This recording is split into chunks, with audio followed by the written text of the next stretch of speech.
ভাষা সুন্দর ব্যাকরণে, আর মানুষ সুন্দর তার আচরণে। এই বাংলা ভাষাকে যদি আপনি সুন্দর করে বলতে চান, তাহলে ব্যাকরণ, গ্রামার, এই বিষয়গুলো আপনাকে জানতে হবে।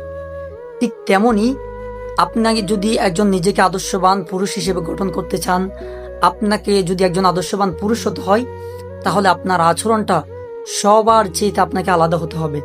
কারণ যে ব্যক্তি সতবান, যে ব্যক্তি নিষ্ঠাবান, যে ব্যক্তি মানুষের সাথে সুন্দর করে কথা বলতে পারে, সে ব্যক্তি হলো আদর্শবান মানুষ। এই জন্য আপনাকে যদি একজন সবার থেকে আলাদা করতে চান, আপনাকে যদি একজন স্ট্যান্ডার্ড মানুষ হিসেবে নিজের জীবনকে যদি গঠন করতে চান, তাহলে সবার সাথে সুন্দর উত্তম আচরণ করতে হবে। কারণ যে ব্যক্তি মানুষের সাথে সুন্দর করে আচরণ করে, সে আল্লাহ তাআলার কাছেও প্রিয় হয় এবং বান্দার কাছেও প্রিয় হয়।